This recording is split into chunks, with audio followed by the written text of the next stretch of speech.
los momentos del culto que podemos resumir. Los momentos ya propiamente en la reunión pues son la invocación, la acción de gracias, que va junto con alabanza, la proclamación, la respuesta, la intercesión y el envío, ¿verdad? Entonces, otra vez la invocación, la acción de gracias y alabanza, la proclamación, la respuesta, la intercesión y el envío, ¿verdad? Pues este orden de los momentos del culto, ¿verdad? Pues no es un orden fijo, ya escrito en piedra, ¿verdad? Las iglesias bautistas con el Señor cuando hay bautismo, más bien el énfasis debería ser que esa misma práctica es lo más importante de todo el culto. Porque ahí van los cantos, ahí van en el bautismo y en la cena del Señor, ahí va también el mensaje del Evangelio, se predica pues con el acto mismo que se realiza. Entonces esa es la respuesta, ¿no? O como el domingo pasado que la gente toma una decisión. Sí, hay un momento para, ¿qué es ese momento para que gente pueda decir algo respecto a una decisión, ¿no? Unirse a la iglesia, solicitar el bautismo, proclamar que son de Cristo, o sea, hacer la profesión de fe. Ese es el momento, la respuesta. ¿Y cómo le ponemos aquí? ¿Invitación a o...? Es como un llamado, Okay. Llamado a tomar una decisión. Le llaman invitación, se le llama, ¿no? Hacer la invitación. Ahí el peligro en nuestra tradición bautista es que hacer la invitación se convierte en toda una técnica de manipulación. Poner, no sé, todos con los ojos cerrados, la musiquita tocando suavemente y obligando, casi torciendo el brazo a la gente a que tome una decisión, que pase al frente. Yo me acuerdo cuando estaba empezando que insistía tanto en que pasara alguien al frente, de plano una señora que tenía unos niños ahí chiquitos. Ya después de que yo tenía, no sé, como media hora insistiendo, la señora le dijo a los niños: mira, mijito, pasa ahí, ve con el señor ese que está hablando. Ya entonces pasaron los niños así, y yo me sentía como el predicador más efectivo de la historia, porque había logrado que pasaran al frente estos inocentes. Toda esa noche casi no pude dormir de la emoción. Hasta el día siguiente que comencé a sospechar. Pues a lo mejor fue que la señora le hizo a todos un favor, entonces se mandó al frente a los niños, ¿verdad? Bueno, entonces ahí entre respuesta y bendición puede estar otra, que es la intercesión, ¿verdad? En donde pues hay un momento para orar. Casi siempre si alguien pasa al frente, pues se hace oración ahí. O si no, por ejemplo, es el momento para orar por las necesidades, tanto nuestras como ajenas. Orar por el mundo, orar por nuestros vecinos, por nuestro entorno, por nuestros seres queridos, nuestras familias.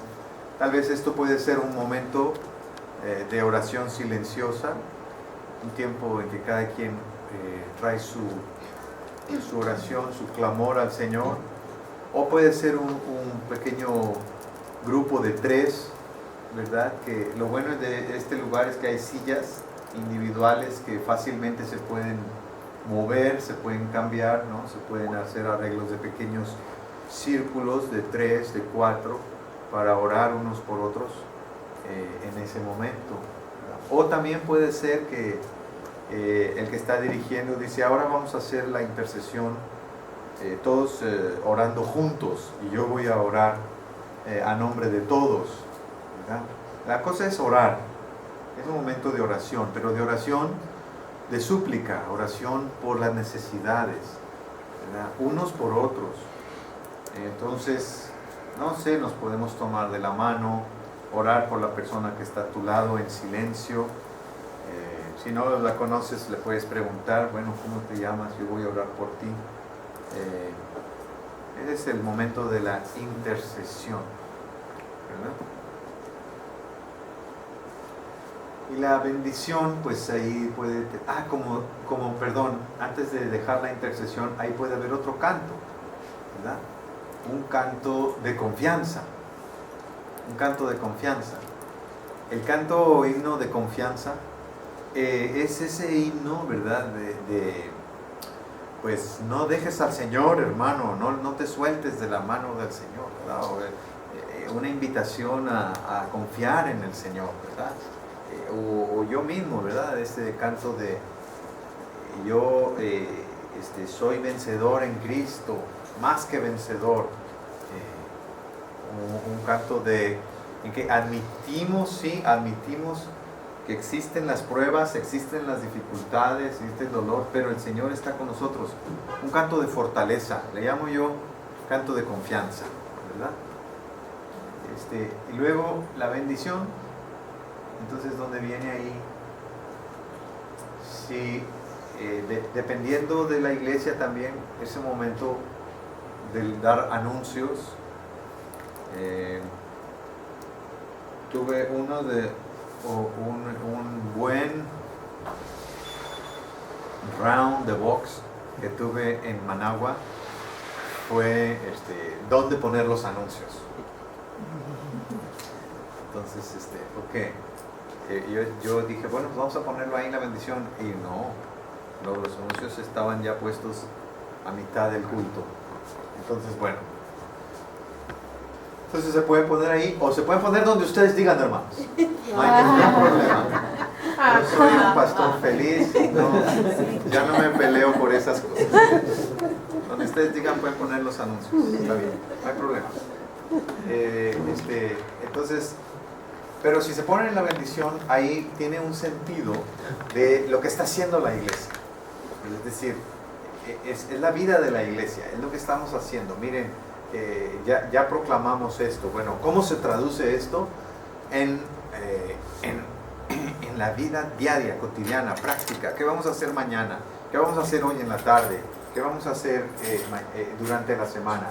Pues vamos a hacer esto, ¿verdad? Entonces se dan los anuncios como invitación a participar en la vida de la iglesia. Pues ahí viene también una oración final y un canto final, ¿no?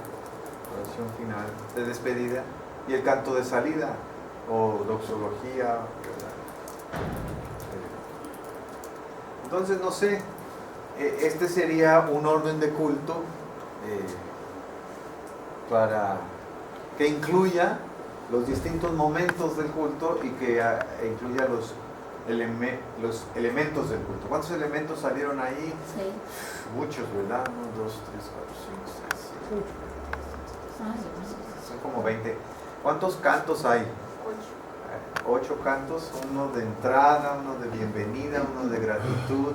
No, pero en invocación tenemos 2. Ajá. Y luego tenemos acción de gracias, un mensaje. Y en los cantos de alabanza pues es más de uno, ¿verdad? Pueden ser 2 o 3. Yo siempre he calculado, cuando yo diseño el culto van ahí como unos 9 cantos, entre 7 y 9 cantos. Pues no sé si hay algún comentario o pregunta.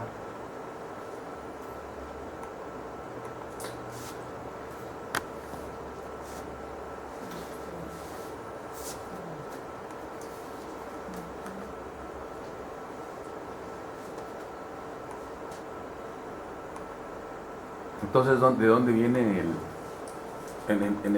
digamos que en el, ¿cómo le llamamos?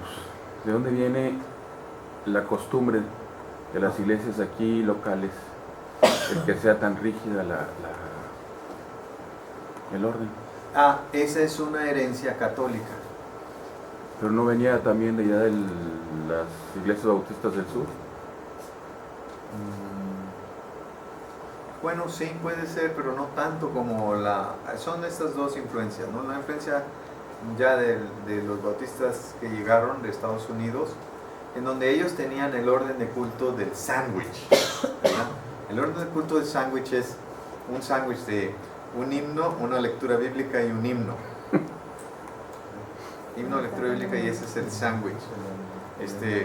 Pero no era tan rígido, ellos no eran tan rígidos como es el catolicismo mexicano. El catolicismo mexicano con su sentido de orden de misa, que esto tiene que ser así, y esto tiene que ser así, pues porque así tiene que ser, sagrado. Eso lo heredamos. Entonces cuando nos hacemos protestantes, llevamos eso, llevamos esa herencia. Es que así tiene que ser el orden, ¿no? Así tiene que ser. Este es el orden sagrado, fijo. En realidad, tenemos muy poca información en México sobre la historia de los bautistas. No sabemos mucho cómo surgió el movimiento bautista, precisamente rechazando un orden fijo. Uno de los principales postulados bautistas era que la iglesia es libre, que no debe seguir las órdenes de una oficina central. Una oficina central que les dice, ahora este año todos vamos a leer la Biblia en este orden, van a predicar los pastores en estas cosas, ¿verdad? Por ejemplo, uno de los primeros héroes bautistas se pasó 11 años en la cárcel, Juan Bunyan, por el crimen de predicar directamente de la Biblia y sin licencia. O sea, el gobierno otorgaba una licencia para predicar. ¿Cuál gobierno? ¿Mexicano? El gobierno inglés. Ah, okay. El gobierno inglés otorgaba una licencia para predicar. Estoy en el siglo XVII. Entonces, Juan Bunyan era herrero. Él era herrero de profesión, no era de seminario, no era religioso. Pero él tenía una congregación, su familia y familias de amigos y vecinos que eran una iglesia. Y él les predicaba. Y les predicaba, pero no del libro de oración común que había publicado el gobierno inglés, que es una joya. El libro de oración común es una joya de oraciones, de devoción. Es precioso el libro de oración común, pero cuando te lo meten a la fuerza, pues nada gusta. Entonces este hombre, Juan Bunyan, no usaba el libro de oración común, predicaba directamente de la Biblia. Y por eso lo metieron a la cárcel. Estuvo 11 años en la cárcel. En la cárcel él escribió ese famoso libro, El progreso del peregrino. El progreso del peregrino, que es una alegoría espiritual muy hermoso acerca del viaje de un cristiano al cielo. Entonces, pero ahí está nuestra historia. Negarse, resistirse a que desde arriba nos impongan un orden de culto. Un orden de culto y una forma de adoración. No, los bautistas verdaderos que tenemos el hueso colorado, ¿verdad? Somos de una tradición de iglesia libre, no seguimos un orden fijo de culto, ¿verdad? Y no creemos que existe un orden bautista de culto. El que dice eso es un ignorante, ¿verdad? Ignorante de la historia, ¿verdad? Y mientras más leemos, más sabemos que no sabemos, ¿verdad? Más nos damos cuenta que no sabemos. Y hay muchas cosas más por descubrir. Yo, por ejemplo, todavía ya estaba grandote. Yo ya había terminado el seminario y todavía creía que los bautistas habían cantado desde el principio y que cantar himnos es algo muy bautista. Y me di cuenta que no es así. Los primeros bautistas no cantaban, no les gustaba cantar himnos. Y el himnario como un objeto, un libro publicado, era una blasfemia para los bautistas. Porque tener un libro que no fuera la Biblia era malo, pero solamente la Biblia. Entonces el himnario batalló mucho para entrar a las iglesias bautistas, ¿verdad? Se tardó como 100 años en entrar, porque era como el uso de la tecnología de aquella época, digamos una página impresa, que no era la Biblia, y que tenía el trabajo espiritual de otras personas, de otra persona, de otro fulano, otro autor, ¿verdad?, que había publicado el himno, pues sí, que lo cante él, ¿verdad?, o que lo cante ella, pero no nosotros, porque no es un canto nuestro, ¿verdad? Entonces, más o menos hasta el fin del siglo XVII comenzaron a ver los primeros himnarios bautistas, pero las otras denominaciones ya llevaban pues más adelanto en la producción de himnos. Ya en el siglo XVIII fue un siglo en general de muchísima música cristiana, porque fue el siglo del metodismo, ¿verdad? El metodismo, cuando uno dice metodista, al mismo tiempo está diciendo himnos, ¿verdad? El metodismo va junto con los himnos, muy diferente a los bautistas. Los bautistas surgieron sin himnos, ya después incluyeron los himnos. Los metodistas surgieron en medio de himnos, surgieron con muchos himnos. Los Wesley, ¿verdad? Juan y Carlos. Carlos era el hermano de Juan. Carlos Wesley era compositor de himnos y compuso miles de himnos que todavía cantamos hoy en las iglesias.